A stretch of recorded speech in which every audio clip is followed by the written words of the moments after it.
just under 6 runs per game. Greta Hessenthaler has reached in all but 1 game this season. Just a phenomenal stat, and she will lead things off here against Neely Lamb at 1 point games this year.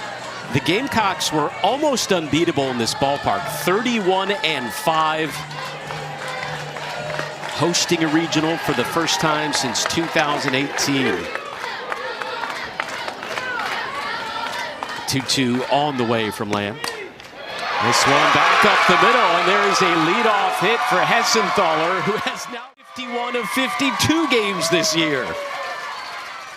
Teams that are the underdog on paper, too, as you mentioned, just kind of grow off of each other. So seeing North Florida do it, why can't we do it? Lamb lets that go, and the first 2 batters have reached for Elon. Searing dropping at first. They have the rally wigs on. 50 wins during her tenure. Here is Caitlin Wells.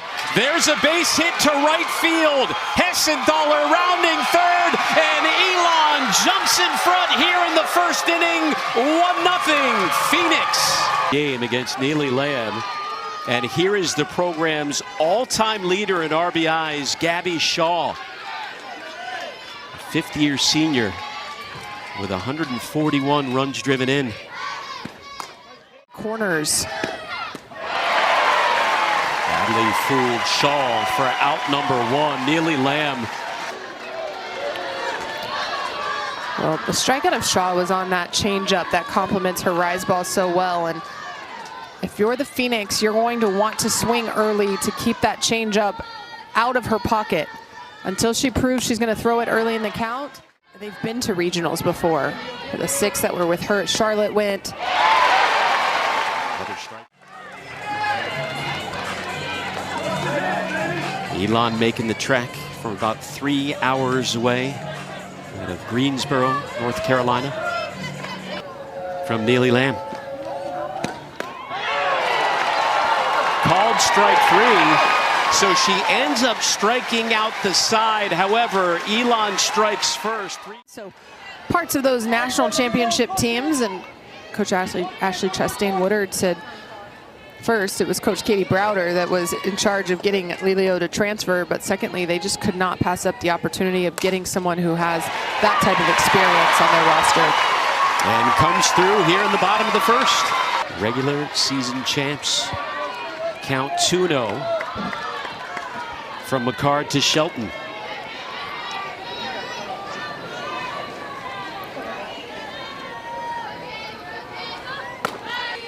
Playing hardball at Florida. Carly gets the belt, at least for this at bat, earning the free pass to a board. Postseason unfolds, huh? Carly's over at first. Lelio at second. If I'm little sister, I'm probably saying, hey, my RBI hit to win the game is a little bit more than a walk right now. Yeah, she's the winner right now. Here is Ariana Rodi, the junior transfer from Charlotte. Top 10 in the SEC in home runs in her first year in the conference. 16 last week. Went yard twice in 1 game against Alabama in the SEC tournament. And one of the most patient hitters in the entire conference. 46 walks. Really good take. She'll end her round. Chopped over to third. They get the sure out at first. Second on the team in RBIs with 45. A tremendous defensive player as well behind the plate. Winners over to short between the legs of Wyrick. 1 run comes in. Here's the second. And South Carolina has taken the lead 2-1 here. Chansey, transfer from Charlotte. Shallow left center. The seniors turned into one of the best fielding shortstops in the SEC, and also getting it done with their bat. That's going to bring home another run. It's a 2-out RBI double for Brooke Blankenship. Of course you would. That's what I was looking for. That's the cat I know. Sliding over is Hessenthaler. The toss to first in time. South Carolina responds. Mary Mossworth ahead in the count, 3-1. It's kind of been an all or nothing.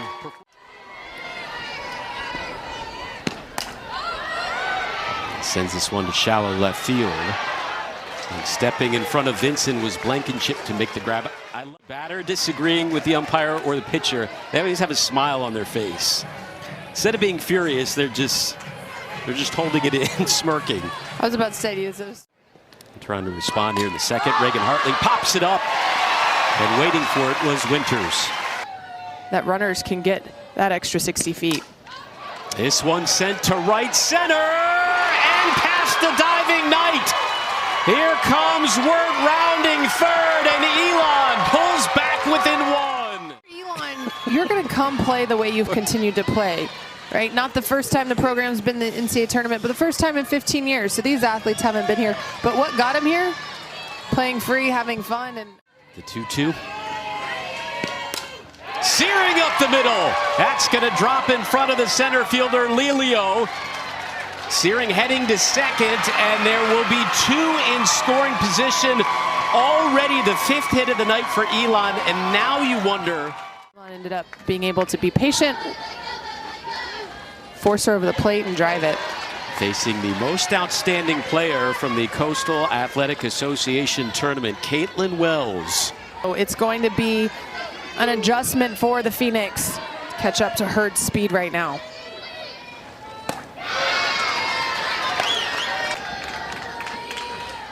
But strikes out here as Hurd comes out of the pen.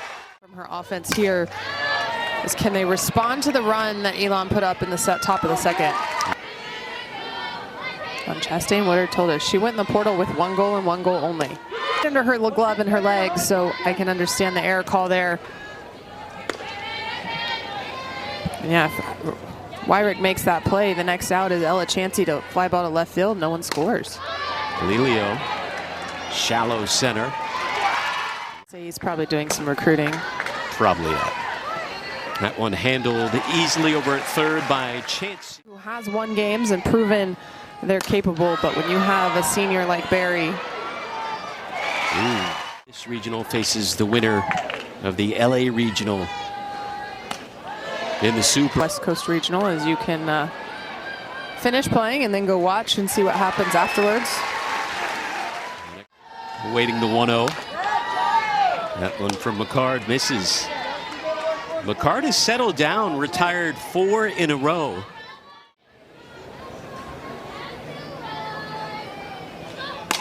Carly Shelton. She has reached twice. And now a hit. Give her the belt, the family belt. And here's the dangerous Ariana Rodi. 5 straight games earlier this year, including 3 straight against a ranked Duke team. That 5-game stretch, that was the 14th longest stretch in NCAA history. Belts one to deep center field. Rodi has left the yard. Make it a 5-2 Gamecocks lead.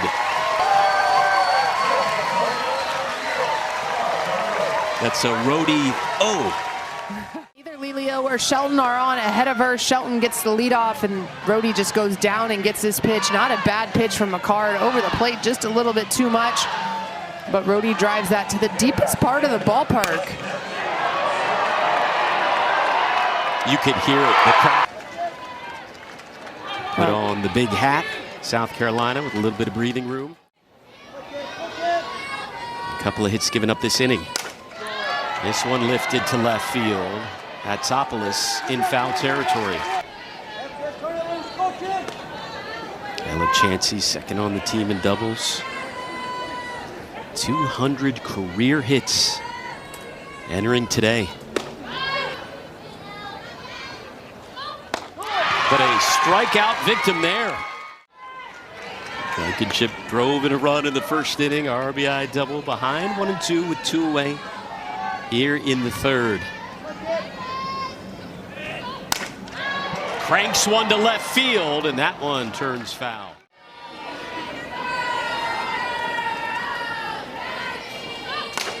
Blankenship to right field. And getting a late break, but making the grab regardless is Hartley. Well, it means something when you as a coach preach the things it takes to get to that next step, right? But then you have a class that comes in and buys into, okay, we're going to not just listen, but we're going to do whatever we can to make that next step.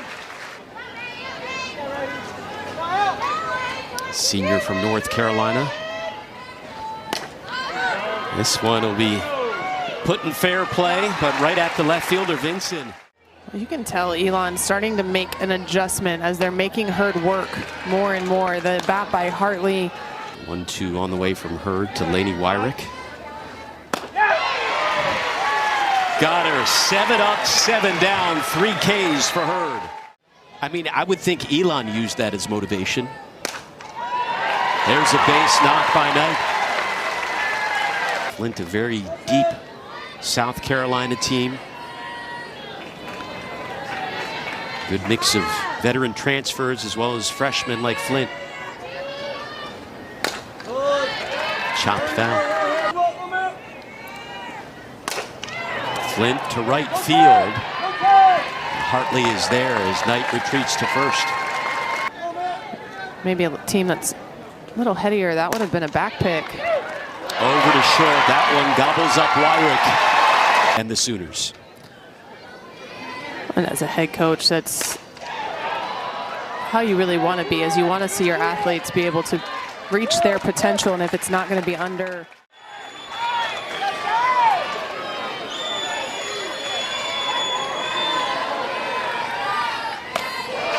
Important pitch as the runners are going to be on the move. And the bases will be full. Shelton reaches for the 3rd time, her 2nd walk. And look, dangerous hitters in the SEC. Just about to say, hard to go after Carly Shelton too, as she leads the SEC in doubles, but would take my chance on a double as opposed to Ariana Rhodey, who's been able to leave the ballpark consistently this year. Good at bats. Pick your poison, and Rhodey, in addition to the home runs, has been one of the most patient hitters in the SEC. 2nd in walks, 46. Kind of feels like the game could be in the balance here.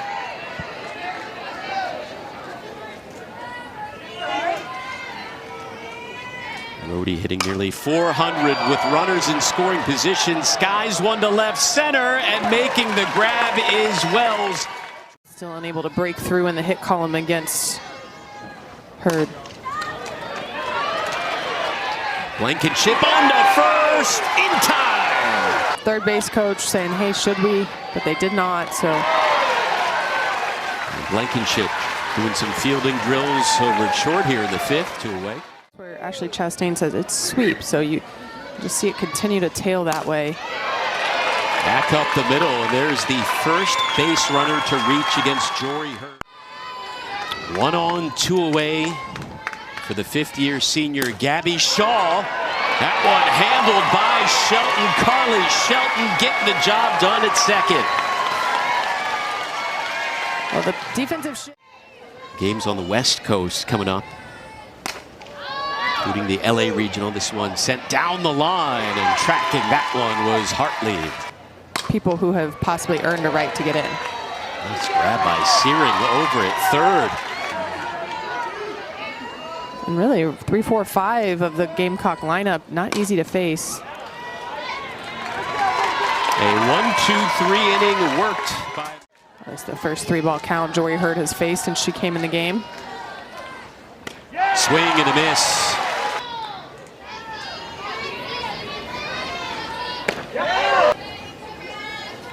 And you're seeing why tonight. That one into the glove of a diving Shelton. Not in time. Not for a lack of effort, however, from Carly Shelton. Heads up enough, knowing that she didn't have time to get up, so she just throws this from lying on the ground. Challenging the safe call. That effort and that great throw from on my stomach. But I do think Rhodey picked that right before Moss worked. The reason they're the 2nd best defense in the SEC this year. Shelton showing why. It's hard to get anything through with Blankenship and Shelton up the middle. That is South Carolina's first challenge. How about that? Carly Shelton ends the fans to their feet and getting congratulated. Abigail Knight right into the glove of Wells. One pitch, one out here now in her third inning of work. Call that the curtsy fielding. Your feet are together. Another run right back to Wells. 6 in a row set down.